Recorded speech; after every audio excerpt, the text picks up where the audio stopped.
I was just saying that it's the 100th live cast, and you guys are big supporters of Brand Innovators, and we really thank you for all the support. And so much has changed with the Super Bowl event that you hosted all of us at in January, and that was when we could actually go.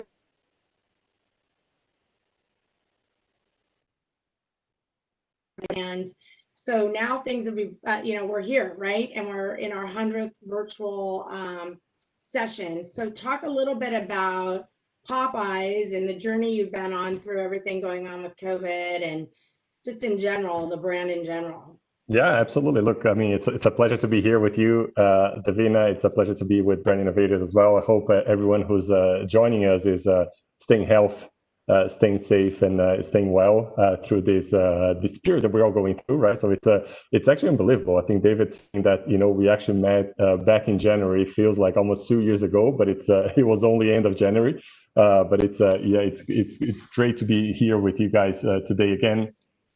Look, it's been quite a roller coaster, to be honest, right? So I think no different than everyone else in the country, in the world, right? So it's been quite interesting. We had to adapt a lot of the things that we do in the business. We had to adapt a lot of the ways of working, a lot of the marketing plans, a lot of basically every single thing that we put out there for our guests, right? So a lot of things changed, and I think we're happy and proud of the way we manage things at Popeyes. I think we manage a business of 2,500 restaurants in the U.S., so it's a pretty sizable business, right? So it's not as big as the big players, but it's still quite sizable.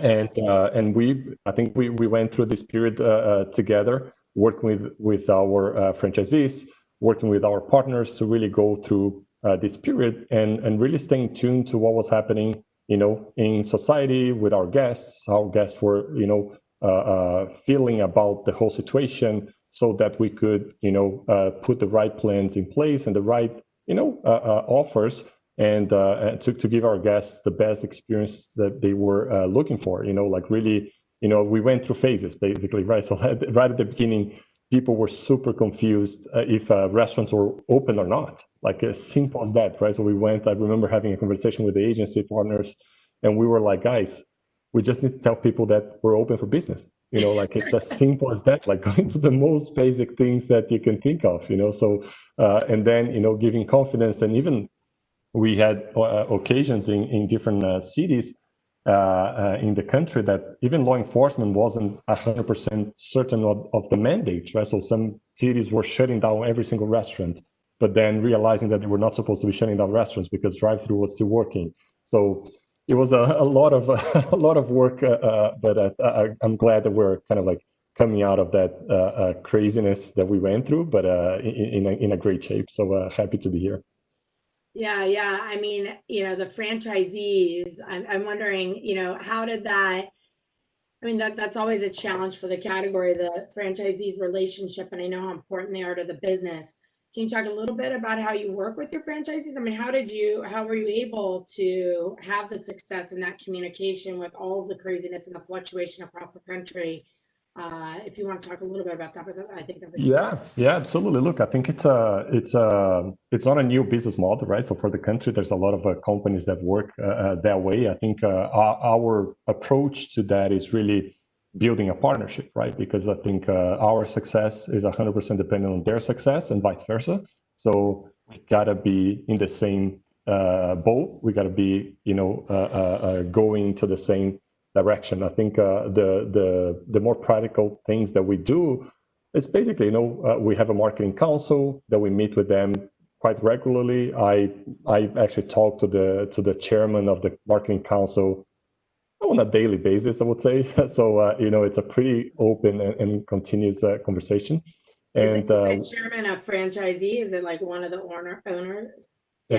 Exactly. We pick like we have a council with let's say 10 franchisees, representing 10 franchisee groups from different parts of the country. There's a chairman of that franchisee council, and we basically align everything with them. Like before putting anything in place, we just make sure that we, get their alignment, and then we have a bunch of folks, our teams in across the country, really sitting in the field and really, building that relationship, that one-on-one relationship with each one of the franchisees, which is very crucial to guarantee, the execution and the alignment to what we're trying to do with the brand at a national level, right? So it's really, really crucial. Yeah, I mean, it's a 45-year-old brand, right? Based out of Louisiana chicken. You Yeah. survived a hurricane too, which is great. Exactly. I mean, what are some of the things that you do? I mean, I know you're a very innovative company, and I want to talk about that in a little bit, but what are the things you do to keep the authenticity of the brand alive, after being such and keep it fresh? Yeah, look, I think it's a great question, Davina. Look, I think the whole thing starts with knowing who we are, right? So I think we spend a lot of time really understanding who we are as a brand, what we stand for, our history, all the different cultural influences that took us from that 40, it's actually 48 years old now, to where we are right now. So we really understand all those nuances, the heritage, every single thing, so that we can define, what we stand for, who we are, what's our tone of voice, so that we can speak in an authentic way, right? Because we don't want to be, sounding or pretending to be something that we're not, nor being playing somewhere that we don't belong naturally in a way, right? So I think that's the very first step, and then the second thing is really staying close to what's happening in society, right? So I think we've seen, I think in the past year or 15 months, we've seen a lot of great examples of people being able to react to real live moments and events, right? So our chicken sandwich launch last year was a big case of that. I can think of the aviation gene, right? So when they did a quick turnaround on commercial with the person that did the commercial for Peloton, right? So I think that was a big one as well that resonated a lot. You see today, even this past week, the ocean spray kind of quick reaction from the TikTok video. So it's really staying, it's a combination of staying very close to what's happening in society, knowing who you are and what you stand for, so that you can, insert yourself into those moments, in those conversations in a meaningful and authentic way, right? So I think that's the trigger for us. Well, you definitely prove that through your social media efforts. I mean, I think we're all aware of the chicken sandwich launch and all of that. And I'm curious, and you guys really, double down in digital, and the brand innovators community has heard a lot from Fur. He's a darling of brand innovators, and he likes to talk about all the social activations and stuff you do. But I've had the pleasure to talk to other people within your organization, and it seems like you guys have this culture that you've really nurtured in innovation and allowing your employees and your marketers to try different things, and as long as they stay authentic to the brand, take risks. Can you talk about how you nurture that, and any thoughts for other marketers on how to keep that real? Yeah, look, absolutely. It's a great point, and honestly, I wish we had one, recipe, one formula for the success. The reality is that we don't, right? So I think it's a lot of practicing. It's a lot of building muscle memory, and really incentivizing the team to go above and beyond, like from small things like, I don't know, maybe, giving the team members, like, my teams, giving individuals, like, say, you have X amount of money, this is your money, like, you do whatever you want, kind of thing, like in a way, like, force lined up with the brand personality, et cetera, but like, it's your stuff, like, it's your thing. So empowering them, like, Exactly. not you need these 10 approvals to. No, That's we cool. don't have. Yeah, so then they treat it Yeah. like their money, right? Exactly. And the more you do, and the more you get comfortable, the more you're gonna, of course, make a lot of mistakes, but like, you have to make mistakes. Yeah.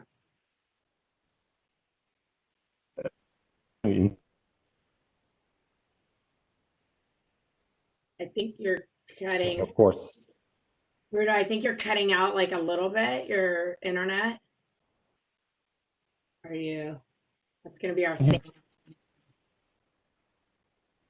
You're kind of cutting out, so I think your signals. Oops. Oh, we lost it again. Oh, Can, I can can hear you you hear me now. okay? Oh, there you go. Yeah, yeah. Okay. I think your internet went out for a little bit. So you were right after giving them their own budget, you went on to another thought around culture. No, I was just saying I could actually hear you all the way through, Davina. Like I Oh, didn't lose you at all. okay. So Okay. no Maybe problem. it was me then. Okay. Anyway, so what I was saying is it's a balance of empowering our teams and building muscle memory, right? So really building that routine and that cadence of doing stuff that get us to really push the boundaries and understand the boundaries so we can push them forward and keep our brand fresh and our brand relevant. Yeah, yeah, that's well, very important, very important. Well, so let's see. So, as far as one of the questions that we always like to ask is more about structure and how your team is structured at Popeyes. So, do you mind talking a little bit about that? Yes, yes, absolutely. Not a problem. Look, we have on my team, we have a few functions, right, that ladder up to the marketing structure, if you like. Yeah, One of them is and when we talk about marketing at QSR, we're really talking about sales and marketing, right? So it's not only kind of like the traditional brand marketing, right? So I have responsibilities over performance analytics, which is all about sales planning, kind of like we do sales planning on a daily basis, by product level, like how many chicken sandwiches per day per restaurant, how many bone-in chicken, how many tenders. So all of that performance analysis and sales planning report to me. Calendar, which is in the CPG world, that will be like a marketing innovation function. Like it's really understanding the trends and coming up with innovations for each one of the category layers that we have in the portfolio. I also manage supply chain, so the whole supply chain for all the innovation and all the products that we sell in the restaurants. Then marketing, brand communications, and media, right? So those two functions also report to me. Culinary, so that's quite exciting actually, which is all the chefs that really work and focus on North America. They yeah. also ladder up to me. And last but not least, digital marketing, right? So all the e-commerce and all the digital marketing that we put out there in the business. And those different functions, they all fit under marketing. And I also have the privilege myself to sit in the board of the Popeyes Foundation. So which is a great cause that we support, and I spend a lot of time as well with the folks. Oh, that's cool. Can you talk about the foundation a little bit? I think that people would enjoy hearing about the Popeyes Yeah, Foundation. yeah. So the Popeyes Foundation is super new. It's we're turning 3 just in a little bit. The cause is really about fighting hunger and fighting especially with children. So it's really about that. So we try to rely a lot on the communities that we serve and really working with partners that can really help improve the overall and the systemic issue with hunger. I think I lost Davina. Not sure. Oh, I see you again. I hear Can you see? you there, so Yeah. it's kind of there we go. I see you now. Do you see me? Okay. Yeah, I see you. So funny. You never thought that you would. I mean, we're essentially on a phone call. You never thought you'd be able to not have the phone call because you couldn't see the person, right? It's our new reality with so funny. Well, let's talk about media, my favorite subject, right? So, and I know you like to talk about this, and I think I find you come from Unilever, right, with the CPG background, and so, I kind of see you in a totally different world now, right? Long-term planning at we just heard anchor on the previous from Kimberly Clark, but long-term planning and can't make a lot of changes. I know they're looking, as you heard from her, to try and shift that, but then you move to Popeyes and you guys are making on the fly decisions in social media and doing a lot of cool digital activations. So can you talk a little bit about that shift and how you manage and maybe what you like about CPG and what you like about Popeyes? I don't know. Any insights there? Yes, yes. Look, it's an interesting change, and it was an interesting shift for me, right? So it's I think if I was to basically pinpoint, and I think you hit it in the nail, Davina, like it's really about, the speed to market. I think things happen in real time at the restaurant level, right? So we're basically getting feedback on the real time from the restaurant level, and we cannot wait for like 2-3 days to react, right? So we basically need to react on the spot, right? So we have to change things and maybe, pull promotions from the store, or introduce something new to the store, or ship new merchandising because product A, B, C is not selling as well as we would like to be selling, and etc. So there's a big shifting in that flexibility and speed on the supermarkets, right? So, and sometimes they have, one innovation review a year, right? So you basically work whole year to sell that one innovation to the supermarket to put in the shelf. Here is very different, right? So it's much more agile. I think that the other difference, which I think it's a consequence of the nature of the business, is, in CPG you spend a lot of time planning, a lot of time, really understanding the deepest level of insights and the deepest levels of the marketing plan, so that you can, really get it right from the beginning. Here, we go deep as well in the insights and everything else, but we don't go as deep, because if we were to go too deep, we would lose the timing of things. You know what I mean? Like I think that's like that. Those are, I would say, are basically the main differences to me. Of course, for me personally, I had a massive, job to be done to really, kind of like take myself out of the equation and really listen to, to what I was going into, from CPG to QSR, and kind of like take my filters out of the equation. So really like, and adapt myself and flex myself to this reality, Yeah, very cool. And so from a media standpoint, I mean, you guys are big national TV advertiser and a big digital advertiser. Can you talk a little bit about challenges and opportunities to kind of bridge TV and digital, and what you guys are doing to do that? Yeah. Look, I think it's an evolving topic, right? So we've been talking about this for a few years actually, and I think, I think every year things are evolving more and more and more, right? So I think I think the balance, we're always trying to find the balance between, the different channels to talk to the right people that we want to talk to, right? So I think that's the ultimate goal. Of course, it's easier said than done, but I think we spend a lot of time, really understanding what's our audience, right? So really understanding who do we want to talk to, really going beyond demographics only, right? So the demographics help a lot, but I think, we're kind of like past that stage, like really understanding a deeper and more kind of like rich definition of who we want to talk to, and then finding the best, channels to talk to those groups. I think we do have a big presence in national TV buy. I mean, big considering our size, so like not comparing to the big guys, and we're being shifting a lot, not shifting, but we've been prioritizing a little bit of the digital space as well, because of the nature of what we want to drive as an objective for the business, for the brand, or what we're trying to achieve, and the different targets that we're trying to talk to, as well as the different business channel that we've developed since last year, which is delivery, e-commerce. So that's whole portion of the business really requires a good investment to make it work, so that's kind of like, but it's an always evolving conversation that we have, and we're being like working closely to our agency partners to really get to the best balance, the best mix, almost every time, or at least we're trying. Right, I'm a big fan of Horizon, your agency.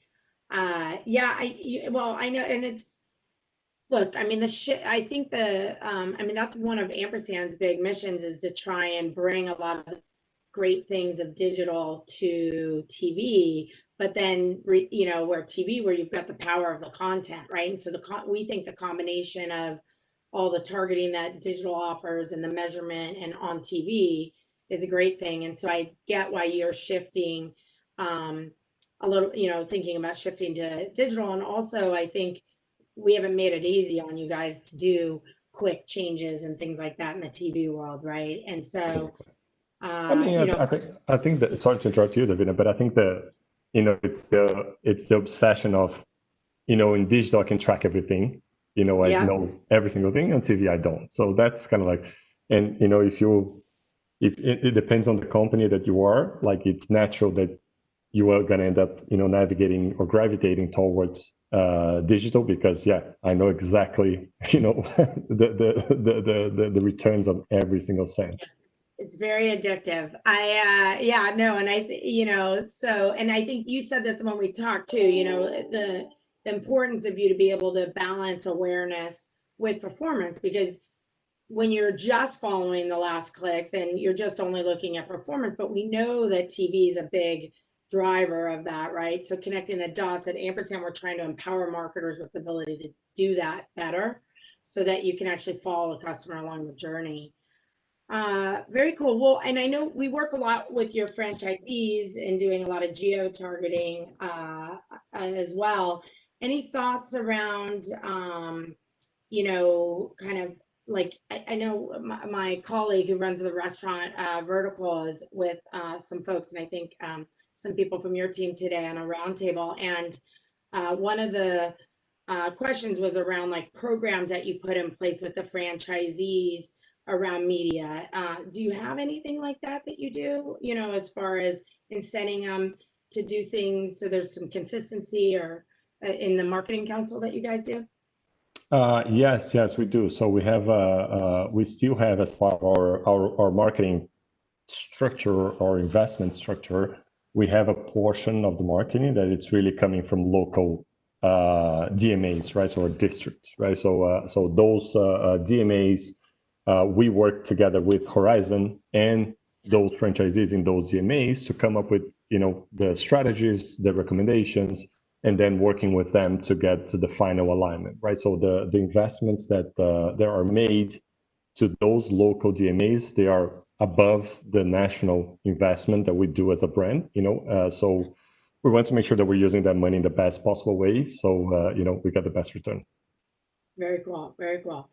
Well, so I think like kind of shifting out of media, unless there's anything else you want to talk about in media that you think is relevant or a hot topic that you care about. No, I think the only thing I would say, Davina, it's really about the mix between, the media, like awareness and performance media, right? So I think that's something that I think it's really hot in everyone's mind. Yeah. And I think, it's something that we've been spending a lot of time as well to try to find the right balance. It's hard to say what is the balance, if it's 40-60, 60-40, 50-50, because it always, like, we're trying to get to the level of understanding what is the business objective for each one of the layers that we're supporting, right? So, and then some layers, the mix will be 80-20, some layers, the mix will be 20-80, right? So I think it really boils down, in my opinion, to what we're trying to achieve as a business, instead of trying to put a label to say, oh, it's 60-40 all the time, the mix. I think the 60-40 is just a sum of everything, which is made of different, contexts and circumstances, that I think it's important that we understand, for the business, what we're trying to achieve. Yeah. I mean, like, starting with your audiences, obviously every person, the video fragmentation, the way people are consuming media makes your job a lot harder, right? So Yeah, you're right. I mean, every audience is going to be different depending upon what their habits are and where you're going to find them. exactly. Yeah. Well, I wanted to kind of pivot over to MarTech, because marketing tech's so hot in your industry right now, and it relates, obviously really important to the media side too, because of all the MarTech. I know you guys are building your data strategy. Also, there's a branding initiative on making sure there's a consistent brand and look and feel across all the touch points of the consumer. Do you want to talk a little bit about, marketing technology and everything that you guys are doing in that space? Yes, absolutely. Look, I think it's, as I said, last year we started the whole journey of developing our, digital business, based everything. I think we're really taking we started with the basics, right? So I think that's I guess how everyone starts any journey, right? So we started with the basics, trying to really understand how the different data points interact with each other, right? So how do we start to create that intelligence to really understand, frequency of guests, for instance, that come to the restaurant, that comes to our app, how many of those overlap, how many of those, are kind of like changing their frequency based on the channel that they consume. So I think there's a lot of data points that we're trying to consolidate to build, as you mentioned, and as we were talking before, a new kind of like overall and holistic data strategy that will, inform a lot of the decisions, a lot of the insights that we think are valuable for our business. So I think I would say we're early in the journey. I don't think we are, as advanced as other brands are, but I think, we're learning, exploring, stealing with pride a lot of the best practices and trying to. That's okay. Yeah. I find the restaurant category fascinating because you guys aren't really competitors. I mean, everyone's pretty open to talking to each other and learning from each other. And I feel like your biggest competitors are these third-party app companies, right? So Uber, they're obviously important from a revenue driver for you guys, but it's also important for you to be driving your own direct relationships with those customers through loyalty programs and apps. So can you talk a little bit about that balance and how you work with those partners? Yeah. Look, I think, we don't see the third-party aggregators as competitors, to be honest. I think we understand the function and the role that each one of these channels have for our business, right? So I think the third-party aggregators, Uber Eats, DoorDash, Postmates, and Grubhub in particular, they offer us Popeyes, right? The ability to reach a lot of people, right? So, and to drive trial of our brand to a much larger audience versus us trying to get that whole audience to download the app, the Popeyes app, and then make a transaction, right? So I think one of the beauties of Popeyes is that basically everyone who tries the food absolutely loves the food. So that's something that we pride ourselves, and I think it's something that Popeyes really stands for, the quality of the food and the craveability and the ingredients that we have. So we believe that trial is really important, right? So whoever and however we can get more people to try the brand, I think it's always a win for us because we believe that we're building kind of like fans and loyal guests that will keep coming back, and then it's our job, I guess, to migrate them to our platform to then start that direct relationship with them. Yeah, that makes sense. You're lucky you have a great product. That's good. What about really kind of a big focus right now is around brand purpose and having some sort of purpose. I mean, with all of the crazy current events and everything, can you talk a little bit about how it's impacted your approach to marketing? Yes, look, 100%. I guess I had the privilege, I guess, to start and to work a long time with Unilever, right? So I think Unilever was one of the predecessors of this idea of brands with purpose. Even the previous CEO, right? So Paul Pullman, he was the one that basically influenced the UN to have the sustainability goals as a UN standards. Coming from it's such a great honor in my point of view to be part of that journey and to be part of that very early stages of defining your purpose as a brand and then really walking the talk, right? So I think it makes a ton of sense, a ton of difference in my opinion, because it works as kind of like a criteria, a filter for you to really do what you stand for, and not try to be someone that you're not, I think that's, and people these days, they really smell when someone is not being authentic, right? So it's easy to pick when someone is not being authentic, when someone is not being, really authentic. So I think the purpose really gives that North Star for us to be able to be who we are, as a brand, and to fight for the things that we think are important and the things that really make a difference for us. So purpose is definitely something that it's a massive point of difference, in my opinion, for any kind of company, any kind of brand, because it dictates your North Star as a business.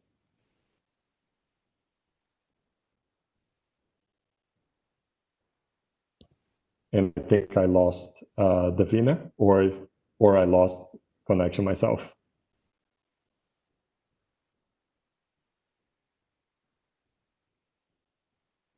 There you are. Okay. Was that me or you? I don't even know. Yeah, I lost track as well, because I lost you as well. I was seeing myself, so. Oh, sorry. I was too. I was kind of like,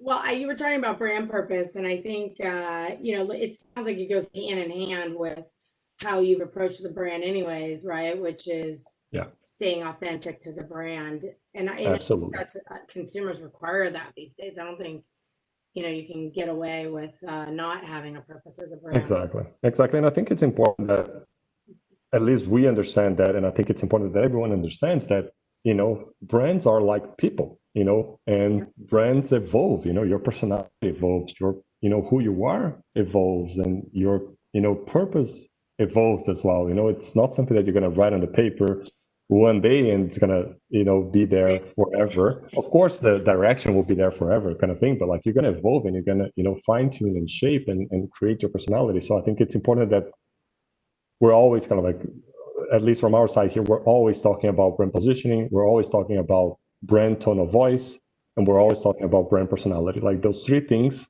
we have weekly conversations about this, like, which I think it's super important. That's awesome. I mean, and not being, but I think that's part of your culture too, not being afraid to change, right, and to evolve.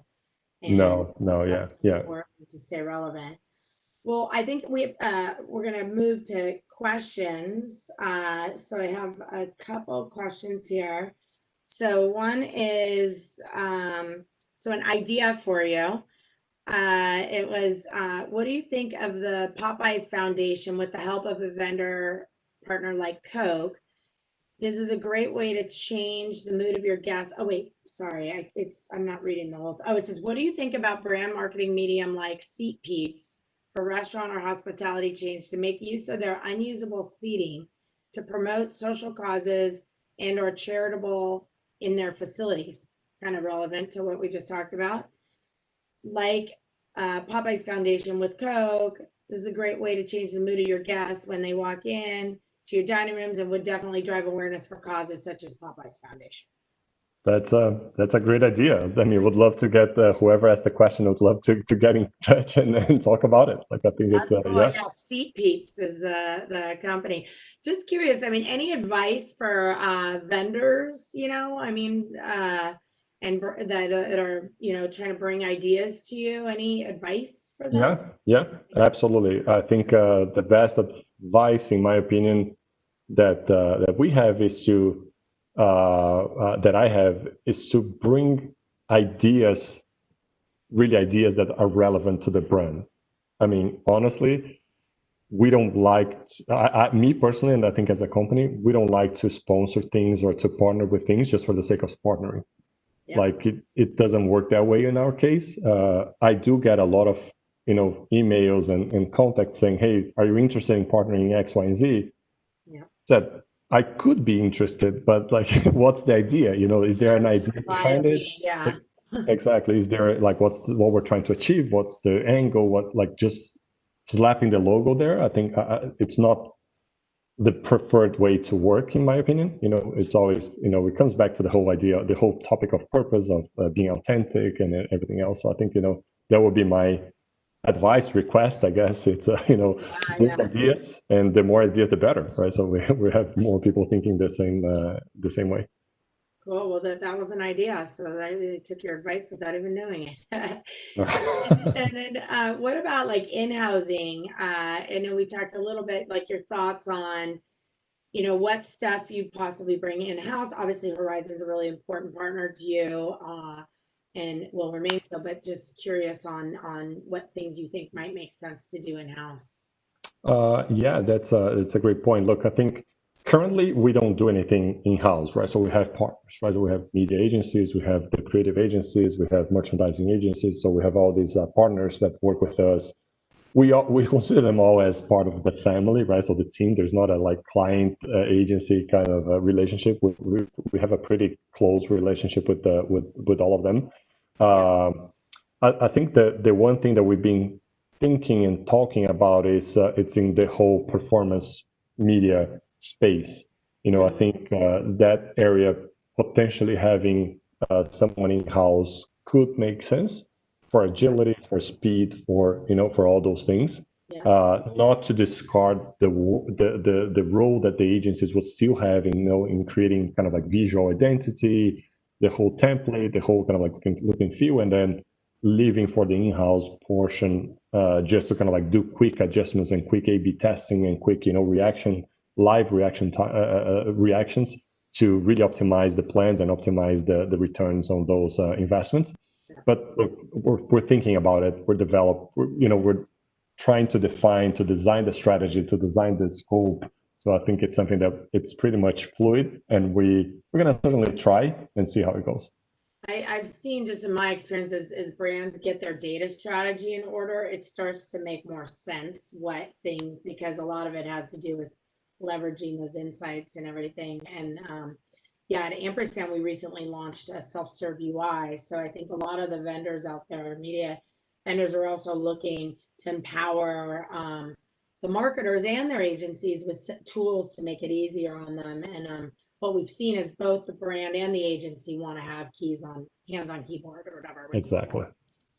Okay, let's see. One other one. I like this question. This is cool. As leaders, you're always developing your abilities. What skills would you like your marketing team to develop this year?